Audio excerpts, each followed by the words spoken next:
नमस्कार दर्शक बंधु देशी पहाड़िया चेरमूली चैनल आपण मानक स्वागत जनावि। यही गछ को आपण मैंने भल भाव में देखी नियंतु कहीं गछर बहुत मेडिसिन थाए।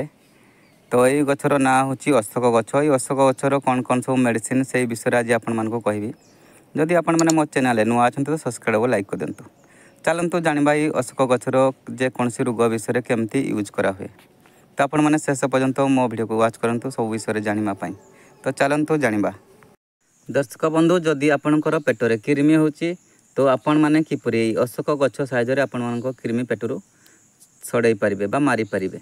तो कृमिनाशक पई अशोक गछर छालीर रस 10 मिली सहित अल्प मात्रा रे कली चून मिसाई दिन को जदि आपण माने 2 थर सेवन करछंती तो आपण मानकर पेटरू कृमि पूरा सामास हो जिवे बा नाश हो जिवे बा पेटरू कृमि सब सरी जिवे।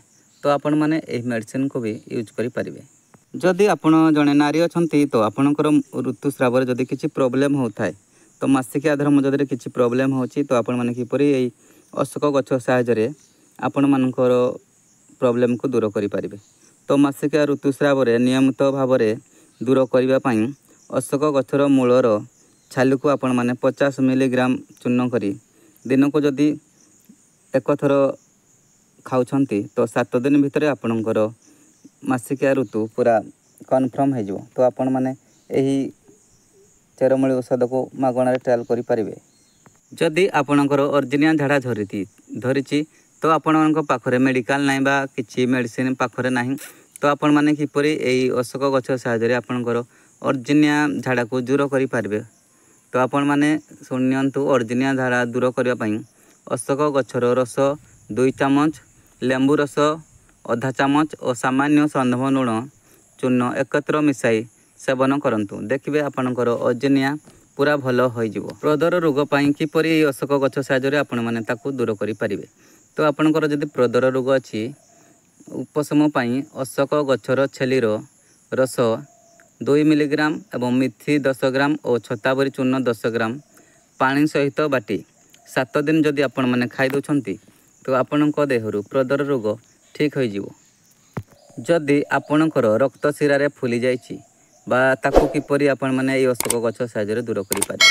रक्त शिरा जदि आपण फुली जाइछि अशोक गछर मूलर क्लोथा को आपण माने 20 मिलीग्राम हिसाब रे जदि दिन को आपण माने सेवन करछंती तो आपण मानकर रक्त शिरार फुला तुरंत कमी जिवो। जदि आपणकर श्वास रोग तो आपण माने किपरि ए अशोक गछ साहाय्य दूर करि पारिबे। श्वास रोग पई अशोक गछर मुंजीर चूर्ण 5 ग्राम एक गोटे पानपत्र नहीं जातु और बाहड़ा मुंजी 2टी सहित चूर्ण करी दिन को सेवन करंतु। 2 थर सेवन कले आपणकर श्वास रोग तुरंत भल हो जिवो। जदि कौनसी नारीर ऋतुस्राव समय कष्ट होची बा बहुत कष्ट होची तो आपण माने किपरि अशोक गछ साहाय्य ताकू दूर करि पारिबे। ऋतुस्राव समय जंत्रणा उपशम पई अशोक गछर छालीर चूर्ण 10 ग्राम आपण माने गरम पानी सहित जदि पिउछंती तो आपणकर ऋतुस्राव समय कष्ट हेबो नाही। तो आपण माने एही मेडिसिन को भी ट्रायल करि पारबे।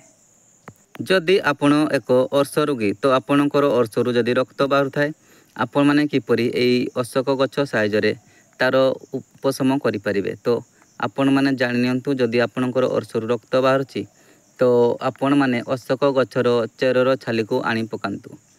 सही भलिया चूर्ण करी ताको सकाळ सकाळ जदि आपण माने सेवन करछंती तो आपणकर अर्शरु रक्तस्राव बंद हो जिवो।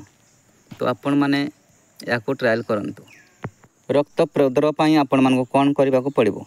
रक्त प्रदर पई आपण मानको अशोक गछर छाली चूर्ण करी 10 रु 20 ग्राम क्षीर सहित जदि आपण माने प्रति सकाळे सेवन करछंती तो आपणकर रक्त प्रदर रोग भल हो जिवो। तो आपण माने एई अशोक गछर विषय रे कथा सब जानि किपरि लागला कमेंट माध्यम रे जणावे। जदि वीडियो आपनको पसंद लागि थाए ले सब्सक्राइब और लाइक कर देबे। आज पई एतिके नमस्कार विदाय दियंतु। पुणी देखाबा आ को नुआ वीडियो रे। नमस्कार जय श्री कृष्ण।